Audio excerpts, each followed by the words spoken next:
and eventually we'll have the market that we want. We've seen impact investing become more and more popular over the past few years because investors want not only to create profits and financial returns, but also to do well in the world. We're really excited about the growing emphasis on impact investing. We've been in this space for about a dozen years, have invested $3 billion. Impact investing suffered for a long time from a plethora of definitions and a plethora of players. Each brought their own definition to the table, and that held the sector back for a long time. And therefore, certain skepticism still in what it really means from an investor and how it can be integrated in a portfolio. Impact investing is an intentional strategy to create both financial and social returns that's actively measured. If you're going to attract mainstream capital, really clarifying that impact doesn't necessarily mean lower return. They have really the ability to execute a variety of strategies that conform to their existing kind of allocation needs, but also produce impact. We believe that the interests of the young generation will influence the actions of institutional investors dramatically in times to come, and impact investing will be part of that portfolio. Over the next 4 decades, the baby boomer generation is going to transfer $41 trillion of assets to the millennial generation. I think investors are going to have to think a lot more about businesses that do create societal, environmental, and economic impact. The more that we start thinking about some ecological balance and some social justice issues with some parts of our funds, I think we can live in a less volatile, more sustainable world. My hope is that over time, they will become something that is not the domain of the inspired philanthropist or the inspired capitalist who wants to try to mix the two disciplines, but that it's just a part of how we run businesses. In the future, risk managers, financial analysts, equity analysts, investors themselves assume that, of course, we're going to be taking much more holistic views and analyses of environmental and social considerations. Good morning and welcome to this morning's session. How can superannuation funds grow the impact investing market to create a better world? Impact investing might not be a silver bullet. The impact market is worth over $77 billion globally and has attracted a lot of attention in recent years. However, as a superannuation industry worth $2.3 trillion, this market is relatively small.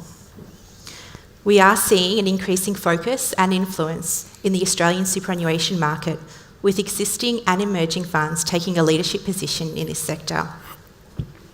We're very fortunate to have with us this morning global leaders in impact investing who will debate and discuss what is driving the impact investing market and what are the challenges and opportunities for the superannuation sector. We'll explore if all funds should have an allocation to impact in their investment portfolio.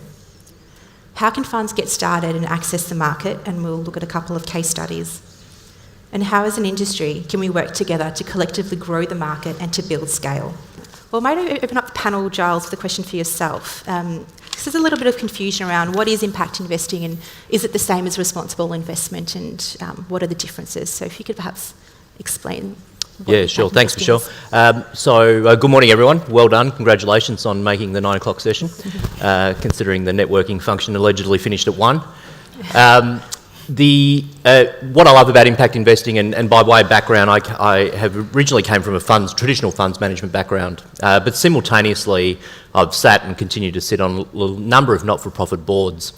And the wonderful thing that impact investing does is it brings, for me and for the community, those two worlds together. So, and in particular, impact investing has an intentionality around it. And so that's the real major difference with impact investing. There's an intentionality around creating a social impact, but also creating a positive return. The great thing that we're seeing happening in the impact investing environment is that the UN Sustainable Development Goals are being used as very much as the base for the social impact. So there's 17 UN Sustainable Development Goals, all underpinned by 172 targets. So the UN Sustainable Development Goals are often referred to as the world's hardest to-do list. But the great thing about those Sustainable Development Goals is they're actually quite quantifiable. So when you look at gender inequality, when you look at water, when you look at sanitisation, when you look at affordable housing, each one of those sustainable development goals has targets attached to it. And so it's a great way to, one, look at what's the social impact that you want to create, how do we measure it, how do we monitor it, and then to implement a financial strategy to then achieve that objective. Yep. And are there specific SDGs that resonate for impact investing? Sorry, say that again. Are there specific SDGs that resonate for impact investing? They're all very applicable. There are some which are easier to do than others. So, for example, affordable housing, that's reasonably simplistic. It's about providing affordable housing through, obviously, a property mechanism. Some are a little bit harder, like, say, sustainable communities, quite a broad SDG. But we're applying impact investing strategies or developing impact investing strategies even around areas like gender inequality, sanitation, water, etc. So they're all reasonably achievable. Yeah. Yep. And are there specific areas, Michael, that you're seeing that are attracting more investment in impact, sort of following on from Giles? Yeah, I think it's a market which the data and the opening video footage highlights. I feel like we're kind of at the front of the S curve, so the critical data to me out of that was the US pension fund saying 6% have invested in impact investing, but 64% want to. And I think that's emblematic of where the market's at. So we were kicking this around before. There's a gap in the larger scale deals that pass financial return, and absent those deals existing, there's an understandable degree of either caution or scepticism about how much capacity there is to invest. Where we're seeing opportunities, as Chair of Good Start Early Learning, I think there's a place and space, aged care, childcare, education, TAFE. You look at the many sectors of the economy where there are the common denominators of revenue generation, really what I would see as infrastructure type characteristics. Again, Good Start's the largest provider of childcare in the country. We have 650 centres, we'll do $1 billion in revenue. Who's our customer? Well, of course, it's the 70,000 children it's our privilege to look after, but actually, government is 42% of that revenue. And that's pretty bipartisan, so the provision of childcare benefits and rebates. And I think if you look at the many sectors of the economy where there is that policy imperative for engagement, that to me is a logical place to start, where you can think about the profile and characteristics that spawned an infrastructure market going back 20 or 25 years. And I think we've got to, my strong belief is that we've got to start in a place, and we're all biased up on the stage, and hopefully a few of you are, that we want to get this market started. We want to start to kick up that curve more quickly, and we only can do that if we have deals which, if I put on my Sunsuper investment committee hat, you want to see deals at that table which pass the risk-return spectrum. So I think that's where we've got to be focused. Yeah. So touching on your point about infrastructure, how is impact investing, similar to infrastructure, or is it? Well, again, look at the characteristics of something like a Good Start. The fact that there's strong demand characteristics, but really an underpinning of the revenue, which is aligned with a social policy imperative, which is bipartisan, which federal and state governments around the country support.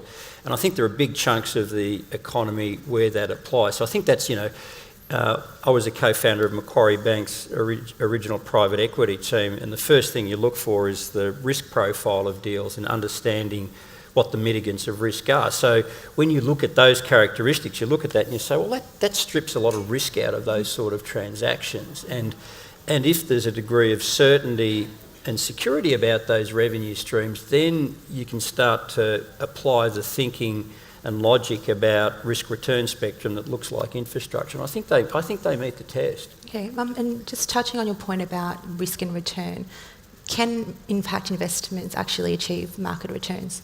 And what have you seen from the transactions that you've worked on? Again, early stages, but the short answer is absolutely, unequivocally, yes. Excellent. Lisa, I might hand over to you. In your fund, you are doing a little bit in the impact investing on the risk-return profile. Yes. Where does that sit?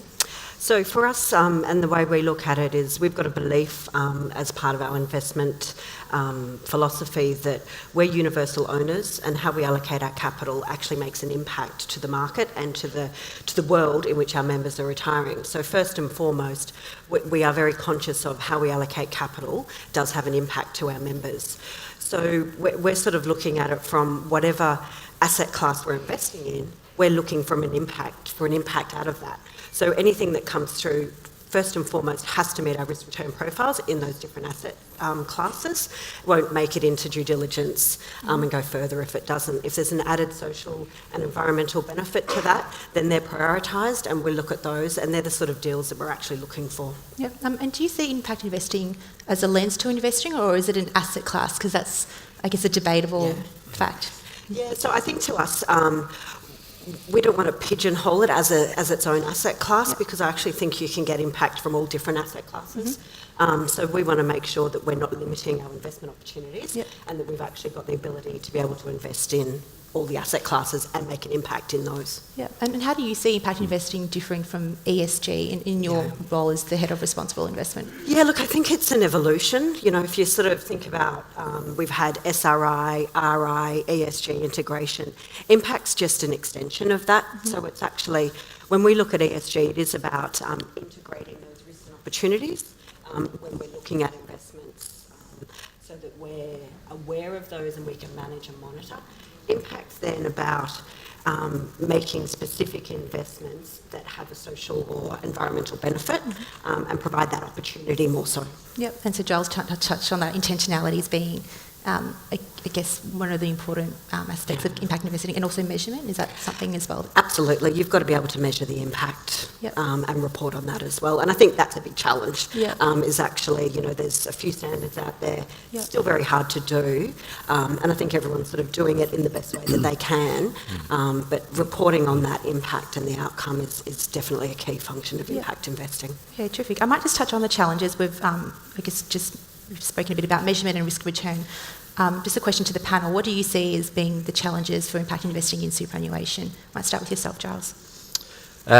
Michael alluded to it earlier, or referenced it earlier, scale. So, you know, being able to do impact investing at scale, and, you know, the conversations that I have with CEOs and CIOs are very much around, Giles, it takes me as much time to do the analysis on a $5 million social impact bond as it does a $200 million investment. So give me a bigger investment, and, you know, we'll invest. And that's certainly my bias within the business, is that, you know, one way that we see ourselves mainstreaming this asset class is to do it at scale, but then also to make sure that it performs. And the only way to make sure it performs is that you're using professional managers that have an established investment process, but may be able to, or, you know, tweak that, you know, create something bespoke that achieves that achieves our purpose around positive financial return and a positive social impact. I'd agree, it's scale, and it's finding the right sort of platform or structure for the investments as well, and how you actually do that. You know, allocating 10% of $80 billion into impact would be quite challenging, just with the opportunities there. We'd love to do it, but it's certainly a challenge. Michael? Yeah, absolutely, it's about scale. But I think, you know, I also want to out what I think's an elephant in the room in this. And if I go back to the front end of when we did $165 million capital raising for Good Start, which was the purchase of the bankrupted ABC childcare centres, it was this, that when we were pitching that deal, there were a number of people who were potential investors who said, you know, Michael, yeah, this sounds interesting and exciting, but the idea that you can run something with business discipline for social purpose is nonsense. You can't do it. It's really hard to do business well, and I do my charity bucket over here, and kind of never the twain shall meet. And I think that's crap. And I do think there's a sort of a subtext in a lot of this conversation, which is the managers don't exist. They're either do-good hair-shirters from the social purpose world, or they're hard-ass business people who are only driven by profit. And so, you know, this is a very, you know, last century notion. And I think of anything that's happened at Good Start, there's a great source of pride for all of us who've been involved, that you've got the hybrid of skills that get to Giles's point around being very clear and granular and focused on financial performance, because we've got an obligation and a duty of care to investors, but being very explicit and granular about what our social purpose objectives are. So yes, that does, you're absolutely right. That requires a different lens and a different dimension, and it adds a degree of complexity to the due diligence task at the front end of deals. But you can do these things. And I think it's bloody lazy if we don't confront that challenge and that opportunity. Yeah. And to Lisa's comment too around the measurement of impact, the measurement of impact has so many implications, not just for financial services. So we're talking measurement of social impact in an impact investing context today, but some of the great conversations we're having, and all of us are having, with multiple players, multiple actors in the market. The UN are really interested in measuring the social impact of their dollars. Not-for-profits need to measure the social impact. Government departments need to measure the social impact. Social enterprises need to measure the social impact. So social impact cuts across every single part of the economy. And that's the really exciting thing about impact investing, is that we are putting a much bigger lens on. It's easy to do financial impact reporting, like we've been doing it for ages. It is more difficult to do social impact reporting, but the way that technology is developing these days, we're going to be able to do it, not easily, but we're going to be able to do it a lot quicker than what we may have been able to do, even 5 to 10 years ago. And I think that starting slide, or the starting number of $41 trillion being transitioned to millennials and women over the next 4 decades. Is really, really powerful, because we all know that millennials have a much higher, greater social conscience than any other demographic that has ever gone before us. So they are going to be natural buyers of impact investing. Yeah. And so what have you seen in the market globally, Giles, from what you've worked on and more broadly, and what's driving the demand for impact investing? Yeah. So as Michelle noted at the start, $77 billion is managed in impact investing at the moment. Big number, but on a global scale, it's still quite small. And the impact investing market to date is quite bifurcated. In the US, it's driven by high net worth individuals, family offices and foundations who have a lot of money, and they can devote that money to a particular to create a particular social impact. So they've been big players in impact investing. Interestingly, in Europe, it's been driven by pension plans and also corporates. So with pension plans, as an example, the French public pension plan has a 5 to 10% allocation to impact investing, and has had it for the last 5 years. So institutionally, retirement plans, government plans are already doing impact investing quite aggressively in Europe, and pretty much any country, any city kind of north of Paris, they're already involved in this space.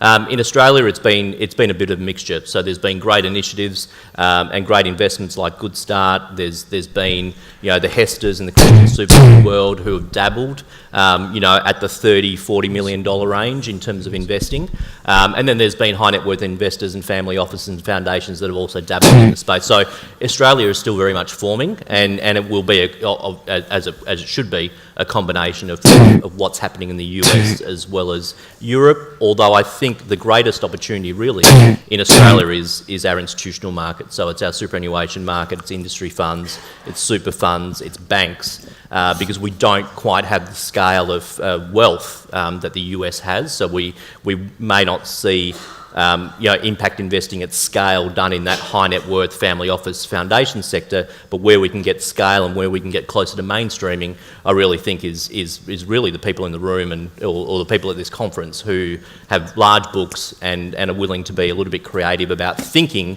about how they implement an impact investing strategy to their portfolios. Yeah, so just building on that, what do you see, Michael, as being the opportunity for impact investing in superannuation, and why is it important? Should all funds be looking at this? Yeah, I think absolutely, and I think Giles has painted a very accurate picture of where the market's at. I always look at this in terms of what's the unmet need. So what I'm sensing, and there have been some pioneers, and Giles mentioned some, and First State have been very active and proactive in that. a strong desire to do these things, but the unmet need is that we haven't originated the scale deals. That's the gap, and I think it's a pretty simple one. And I think once you start to demonstrate that these opportunities exist, once you're 3 to 5 to 8 years down the track, and the evidence exists that in a low growth, low yield, low return environment, that you're generating consistently 8 to 12%.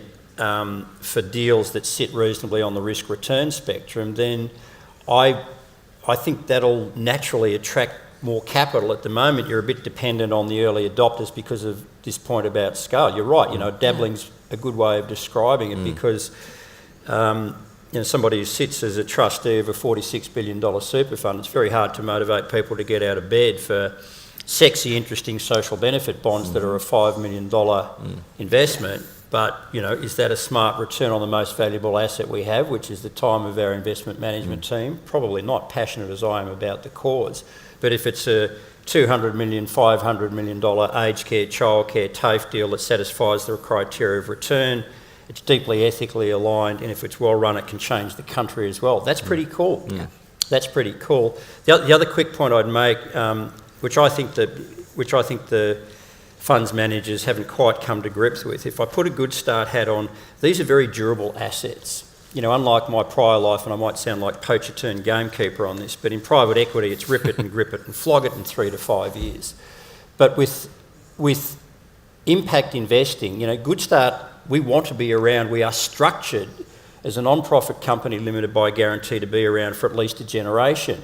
So if I look at the accountability that I have as a trustee, 1 million members, average account balance of around 40,000, average age, late 20s, early 30s, what is my duty of care? It's to find transactions that have a shelf life of 2 decades plus that can provide returns that sit comfortably in the spectrum of what our commitment is, which is, inflation plus 350 to 400 basis points. So I think the alignment around this is really powerful in a way that actually doesn't exist as readily in other areas, but we have to prove that by driving the scale deals. Yeah. And just touching on that, this was mentioned in the regulatory update yesterday, but are funds still meeting their fiduciary duty by looking at impact investments, because that is sometimes considered a barrier or perhaps a bit of a myth as to one of the challenges to grow the sector? Look, it's a big issue, and you started this conversation rightly with what's impact investing. I mean, I in my moments of doubt and pain, I suspect that we may be doing ourselves a massive disservice by even calling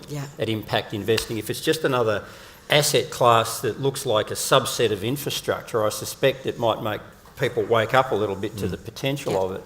Because the impact sort of implies that there's some notion of trade-off, and I don't think that has to be the case. No, and as an asset owner, we've been lucky and fortunate enough that a lot of our impact deals are actually just coming through our normal infrastructure team or our property team. So we've recently done a transaction and done a direct purchase of affordable retirement villages. Now that impacts our members. We're able to control that asset and actually, as opposed to a share-driven organisation, we can actually provide affordable retirement for our members as well. We've bought hospitals, Bendigo Hospital, Sunshine Coast Hospital. Our members work in those hospitals. We own them. We can actually provide, and improve those assets, and it improves where our members are working. So what's been your journey, Lisa, in your fund for impact investing? And you mentioned alignment of values into your sectors, and is that where you started? Yeah, I think the journey started when Richard Brandweiner joined our organisation as the CIO. He obviously had a large passion for this type of investing, and I think he thought it was really easy. He could come in and just go, right, we're going to do impact, and off we go. So he sort of, we learnt very quickly it is a journey. You've got to get your internal team on board, you've got to get your CEO on board, you've got to get your investment committee on board, and ultimately your board. So there's certainly been, we've come up against some, discussions internally around it's not our duty to solve for the government's inadequacies around social concerns, but we don't see that. We think we can actually contribute and make a difference in how we actually allocate our capital. It's been interesting. There's a lot of deals we've looked at that haven't gone through, and that's really just around not meeting that risk return benefit. So we won't compromise on that. Yeah. And, if funds are thinking about impact investing, where should they start? And Giles, you mentioned the UN SDGs earlier on. Is that a good starting point? Oh, look, that seems to be an increasingly popular starting point for a lot of investors. And if it wasn't the starting point, they're trying to map it to something. The challenge, as Michael and Lisa have alluded to already, is the measurement, the benchmarking, which is always front of mind, obviously, when you're looking at investments. So that is a really good benchmarking, really good measurement. It's quantifiable, it's irrefutable. Those 17 SDGs you can't argue with. No poverty, gender inequality. Gender equality, I should say. A whole range of really broad, wide-ranging topics that have quantitative targets attached to them. It's a great place to start. And the great conversations that we're having is because each client is different.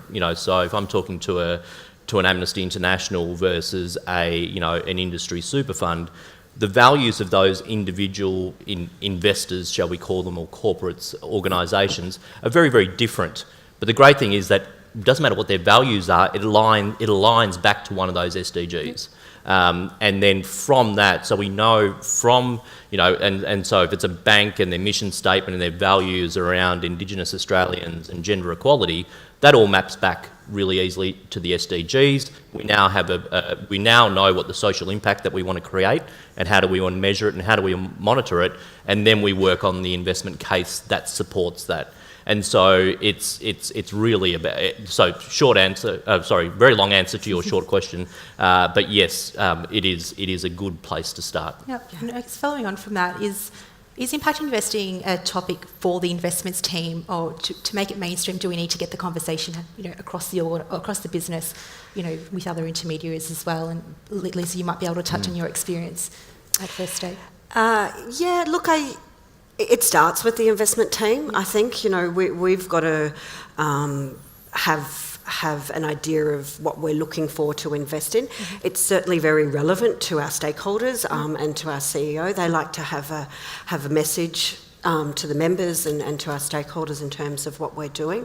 I think there's a lot of discussion in Australia between asset owners in how we can do this and how we can scale it up. So the discussions are happening. I think it's now just the action that has to come out of it. Yeah, excellent. Could I just make a point on that, and maybe it's an advertisement that, I really do think that the funds that are prepared to have a crack and pioneer in this are going to be rewarded. And I'll show my age, and I'll say this carefully, but I'll say it. Super funds are typically incredibly conservative in embracing any form of change. When I was at the front end of the private equity market in the late 80s, now I'm really showing my age, you're knocking on doors saying, we had a $50 million fund, we built a pretty reasonable track record out of that, we're trying to raise money for a second fund. What was the response? Very conservative. This is a risky asset class, this is a small country, we're really not sure that venture capital private equity can work. So that was 89 to 92. Now, a decade later, the same people were losing their jobs if they didn't have a 2 to 5% private equity alternative assets allocation. The point I'm making is that I think while it mightn't be justified at scale, if you're a believer in this market and you have the capacity to shape and influence that and contribute to it, do the homework and get the runs on the board. And I have great respect and admiration because I get that it's tough, but what the First States and the Hesters and others are doing, I think, is being pioneers. And if you look at what has driven premium growth or outperformance, it's actually over a 2-decade period, the organisations that have done a more thoughtful, more strategic job in alternative assets. So I'm seeing that movie playing out again. And yes, at this point, it's hard to find the scale deals, but if you have some sort of belief that that market is prospective, get out there early. The second point, which is actually a marketing point, again, I'm showing my age, and we kicked this around briefly before. My kids are in their 20s. Can I get them interested in superannuation? You are kidding me. What is the one thing that they'll respond to? Do you have an option, or are you interested in investing in green or ESG or socially responsible? That will have them plugged into their phones in ways that if I try and get them to look at the actuarial calculations, they're not remotely interested in, and they're reasonably smart quantitative kids.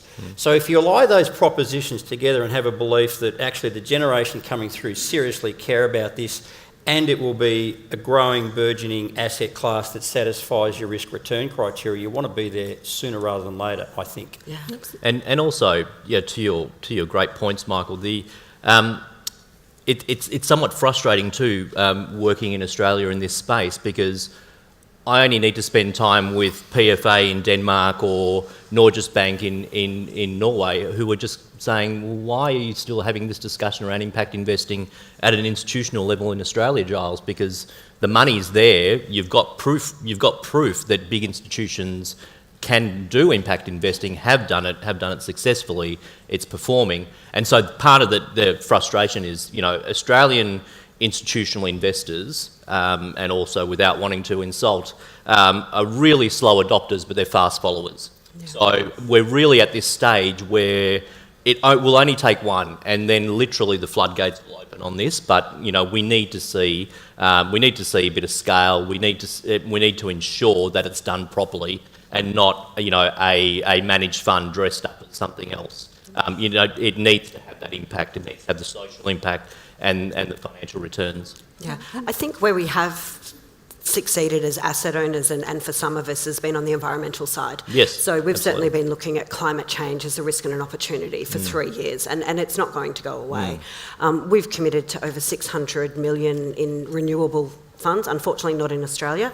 Hopefully we can get there with some policy certainty around that. But, we did our first investment in that in 2013 and recently in Brazil in renewables. So I think even if you're looking at it and you want to do impact, renewables or the environmental aspects is a really good place to start from an impact perspective. And you can measure that. Yes. You can look at your emissions reductions. So it's a really good place to start. Yep. So what are your risk return targets? You mentioned earlier that you treat the due diligence for impact the same as you do for other investments, so your risk return targets are the same? Absolutely. Yep. So the deals came through, obviously through relationships and managers, and we did our normal due diligence in terms of the fund, so it's got to go through all of the hurdles and stack up against anything else we might be looking at.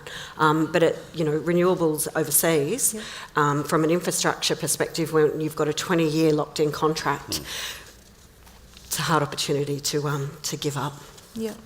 And we did touch a bit about the demand driving impact investing. Do you see, Michael, that this is an important part of perhaps a fund building competitive advantage and a great way to engage members, report to members on social returns as well? No, I do, and I think it's two things. One is I think that constituency, the emerging generation coming through, will be much more proactive in wanting that, possibly demanding that. And going back to that asset allocation, I think it's quite plausible to me that would be in most portfolios 5 to 7%, but you can't front load that. The deals, you've got to have the scale deals. So I think if you paint a picture about where the industry's at and what the opportunity set is, I'd be disappointed if in a decade, if you have this sort of conversation, it's a mainstream, well understood part of the portfolio, and those who get in early, the early adopters who've got the domain experience, know what to look for, will be outperforming as a result. Yeah, terrific. And what are some of the transactions that you've worked on, Michael, through SVA? And if you can just talk a little bit about what you've achieved. Good Start, I guess, has become a bit of a poster child. So just to quickly paint a picture of the capital structure of that and the characteristics of it, I think as many in this room will know, that was a front page story on the Fin Review for the wrong reasons when Slick Eddie Groves had built this global childcare empire, which at its peak had a market value of $2.7 billion and $1 billion of bank debt, and blew up in the 2008.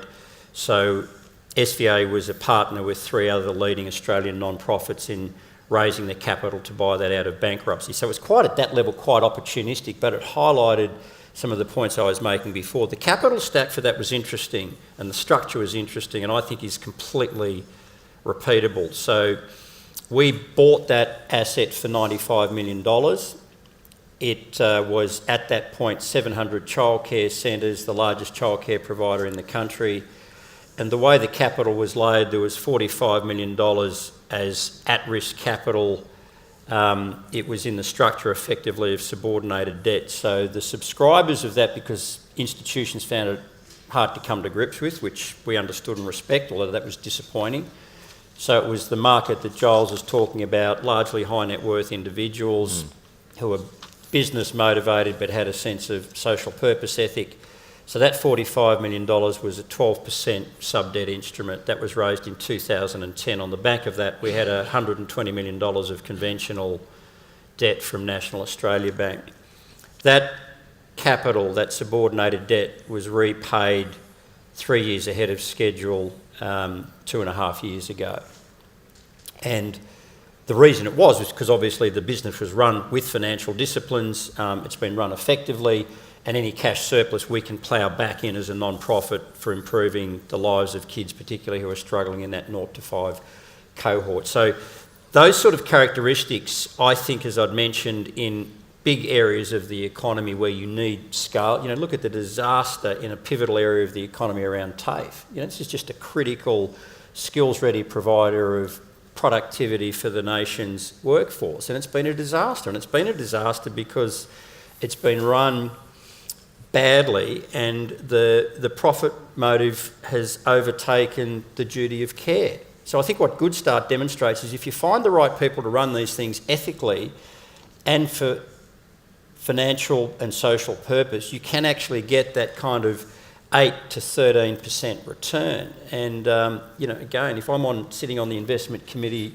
at Sunsuper and see a deal like that, I think that's pretty interesting.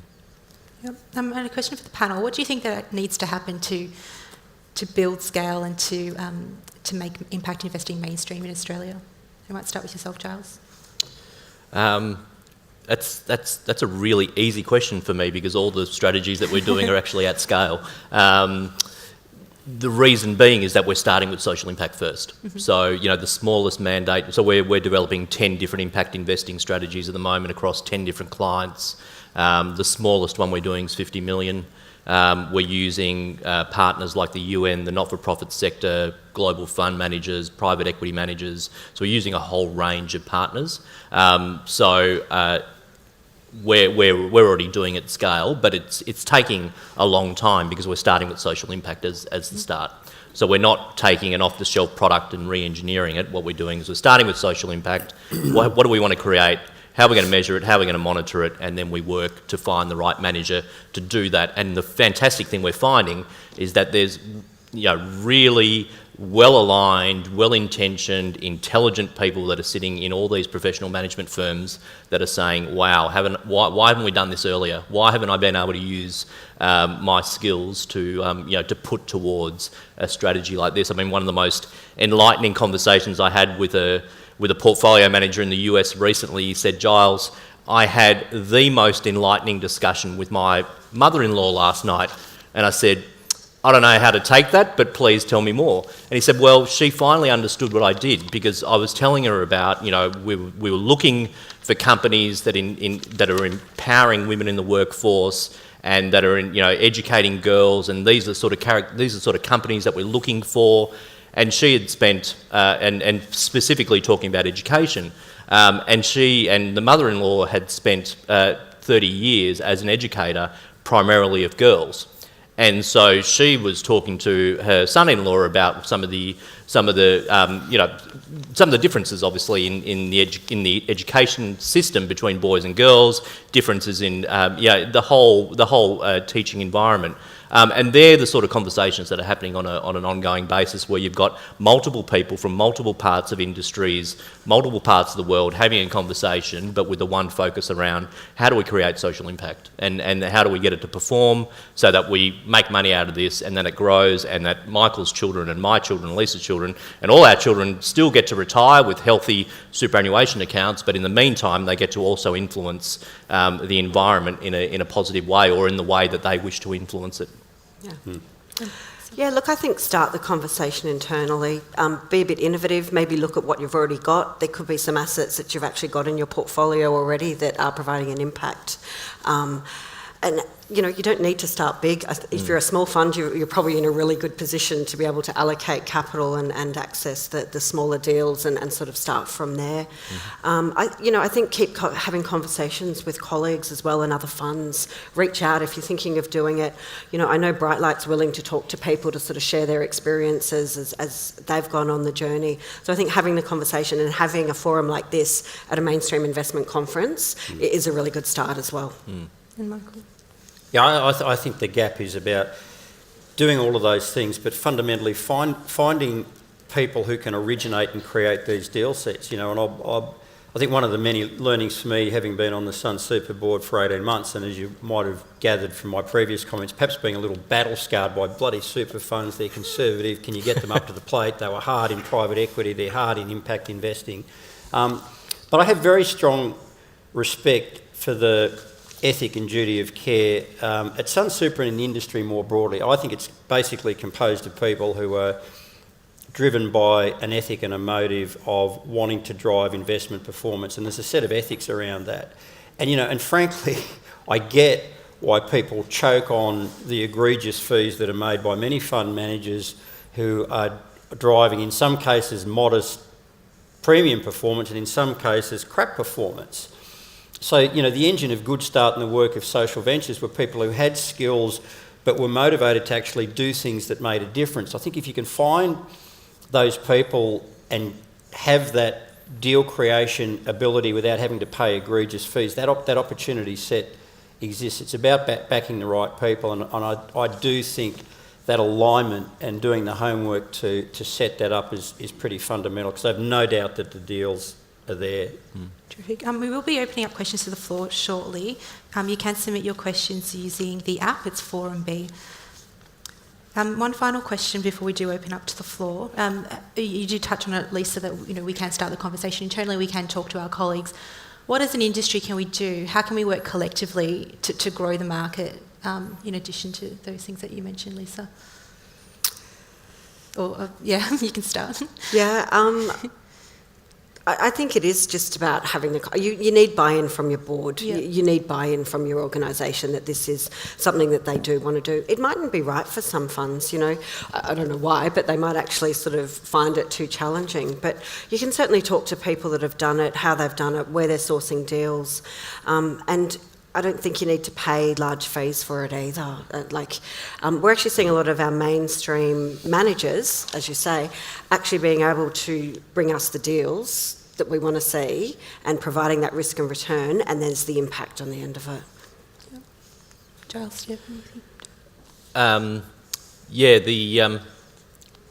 I think it's around, what Michael alluded to before is and Lisa, having conversations with a lot of people and across lots of different sectors. And I think having someone like Michael on a board and people with Michael's experience on trustee boards, superannuation boards is a fantastic start, because Michael embodies the very, very essence of impact investing, in that here's a person that has made money in a traditional sense in a private equity world, and has also made money in an impact investing social enterprise world. And I can guarantee, without even having the conversation with Michael, I knew which one was more fun for him. And I know which one he kind of walks away with going, yeah, that was a great experience and I'd love to do more. So the great thing about this is it requires conversation, it requires creativity and innovation, but it does require really broad-ranging conversations across multiple different areas of the economy. I know, Michael, you've already done a little bit of work in this space. Yeah, look, and I think to Giles and Lisa's point, at the front end when you're trying to build something, and I think this is starting to happen, it's a more collaborative conversation. It's not easy setting something up, so the idea of working in splendid isolation at the front end of pioneering a market. So I think there's a little bit required to check out. Yes, of course, it's a competitive market, but there's I think there's a bigger picture, and there's a working group that First State and Sunsuper and others have been involved in that's starting to look at that more explicitly around how do you work together, how do you think about this, what's the opportunity set, and that's been very much about, for a group of aligned, interested parties from across the sector, saying, what's the deal set, what's the opportunity, how do we progress that? And I think people are processing that and taking that away in different ways. But that collaborative, shared conversation, I think, has been very insightful. Okay, well, we have a couple of questions. I might start with yourself, Michael. Do you think that private equity players will help institutionalise the impact investing space? I do think the private equity skill set, I do think is very relevant for this in terms of the due diligence and the origination. But, you know, as I said before, I get it's the misalignment around fees and timing are pretty fundamental issues, both ethically and return-wise for fund managers. So, yes, that skill set, I think, harnessed and used appropriately. And, you know, the reason Good Start happened was because I guess I'd been kicking around for long enough in private equity. I knew where the bodies were buried, which is people who, like David Jones, who was managing director at Champ, like Rob Koskar, who was a partner at PEP, you know, super high quality, talented people who basically worked pro bono for 6 months in helping create that. So that skill set's fabulous and it's very relevant. What you've put on your Sunsuper or fund manager hat, do you want to pay 2 and 20 for that? No, thanks. And the subset of that, if I'm right about the characterisation of this as an asset class, you also don't want those assets to be flogged in 3 to 5 years. I think you want a longer term time horizon. And so, you know, I think thinking carefully about the fee structure and the alignment and the long dated nature of this are things that you have to solve for. And I think that's absolutely doable. Yep. So one of the questions that's been asked is, how do very large funds, so 30 billion plus, get involved in impact investing, given the small average transaction sizes, which is something we touched on a little bit earlier? Yeah. So, you know, environmental opportunities, renewables, a lot of those, and it's committing capital to that. So it mightn't be one investment. So, you know, we have funds of 300 million that we've committed capital to. And so over time that will be deployed. So you can do it as a large fund. You might have 3 or 4 managers. You might find one manager that can do it across the spectrum of different asset classes and different opportunities. It can definitely be done. Giles, perhaps a question for yourself. How does risk vary between Australia and overseas impact investments? Have you seen any differences in risk? Not especially. I guess some of the foundations and the high net worth investors in the US, you know, can and do take a little bit more risk than your traditional institutional investor. But there's an alignment between risk and the underlying client. So I'm not seeing any major issues of a misalignment there between risk and return. Yep. For the investors that I'm working with.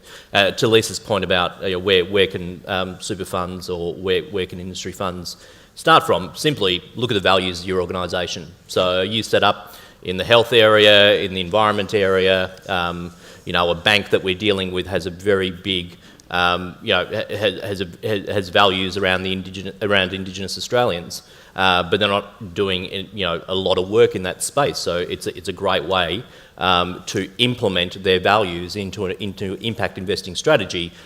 So we're formulating a strategy whereby we invest into Indigenous social enterprises, as an example, that support education, health, nutrition, travel and tourism.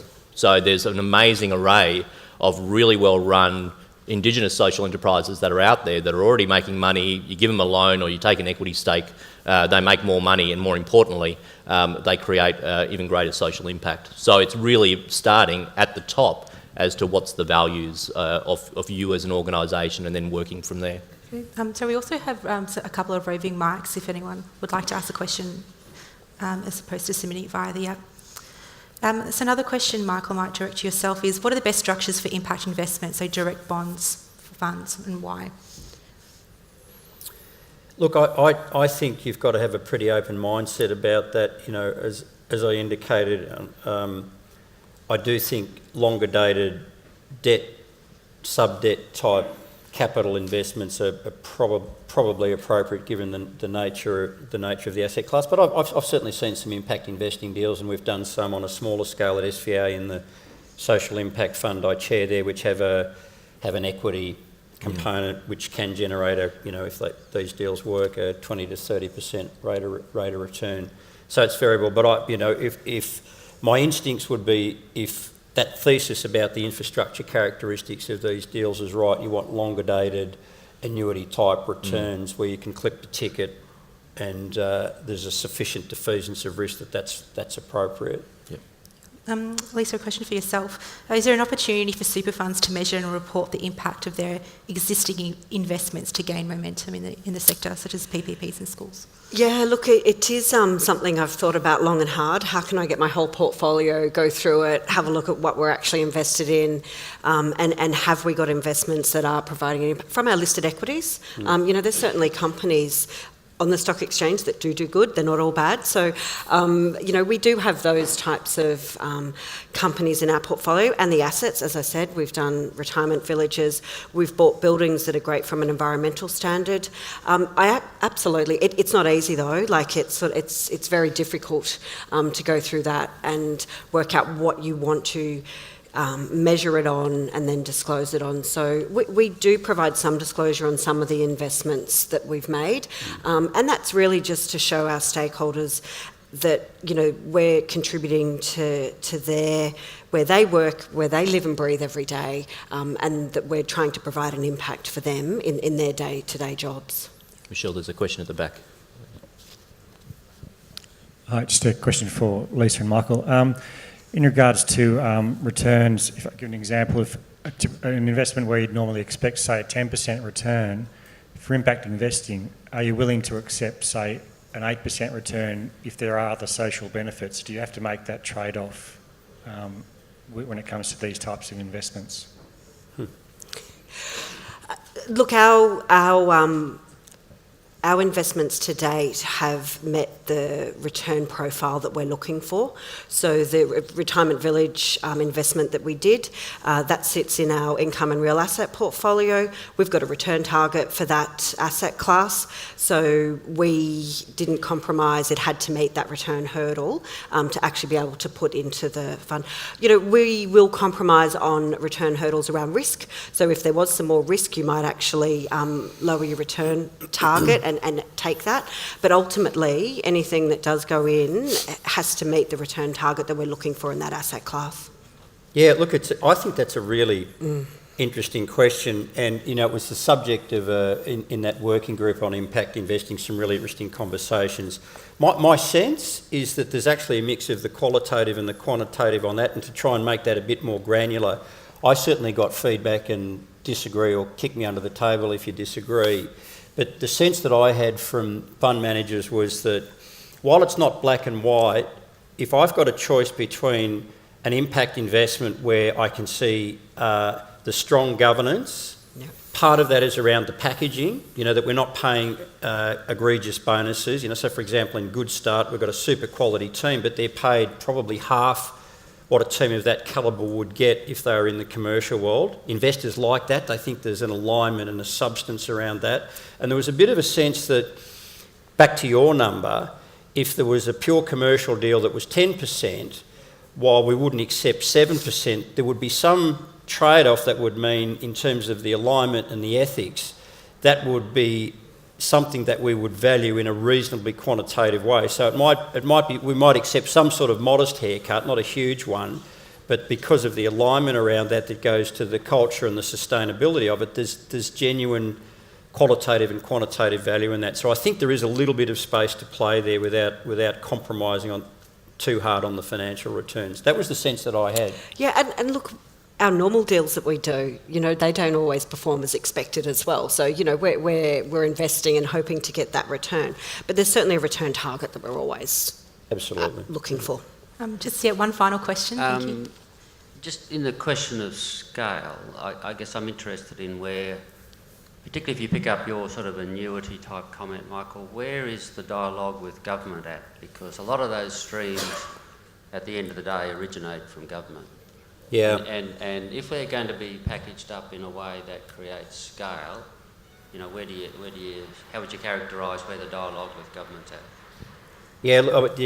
I think that's a really good question, Mike. This issue of government's place at the table, because a lot of the industry sectors I mentioned are ones where government have got a significant investment in terms of policy, and particularly on the back of Good Start, I've had a number of conversations with governments, federal and state, around exactly that point. Like, we really like Good Start, Frankly, one of the reasons Good Start happened, and the federal government, which was hugely controversial, did contribute a $15 million loan as part of that, which was repaid early. But that's not something they normally have the capacity to do. but they loved the outcome. So they're saying, how do we do more of these deals?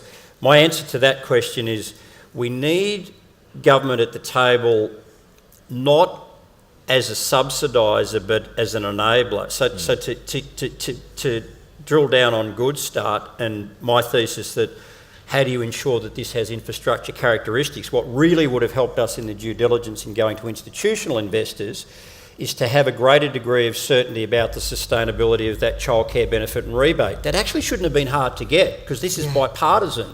You know, do we think the level of government contribution to aged care, TAFE, childcare is going to change? No, but it's still a significant risk. So if you could know and go to investors saying, hey, we've got something that says there is a degree of certainty about this policy environment and continuity of that rebate or government subsidy over a decade, that would be hugely beneficial. And so that would be, I think, where the place for government to play is. And I think it's fair to say, you know, in a lot of the work that SVA, Social Ventures Australia, has done around social benefit bonds, it is this opportunity for government to be an enabler in a fiscally constrained environment. There is no question for them. I mean, how much of a disaster has it been when badly run private sector enterprises in the social purpose world blow up in areas that matter deeply to the social purpose fabric of the country? It's a disaster for government and they know it. So they need to be more proactive in helping the capital structures to do this. I think the other part of the equation, and again there's a bit of a sleeper issue in this, a lot of the larger non-profits are pretty lazy and slow in terms of how they think creatively about this space. A lot of them have balance sheets that they don't use that are really being badly managed. So I think, you know, as an unashamed sort of sectoral cross-dresser myself, I think we've got to be much more explicit around the role of government, the social purpose sector and the private sector in working together to create those large-scale opportunities. Okay, we'll have to wrap up for today. I'd just like to again to thank the panel for your time. Just to recap, I mean, we've acknowledged that there are challenges, but they're not necessarily barriers, particularly those around scale and the investable pipeline. There is going to be an increasing demand, particularly from the millennial generation, and there is a lot that we can do to work together, particularly having the conversations within our funds and talking to other funds and collaborating to help grow the sector. Please thank the panel for their time this morning.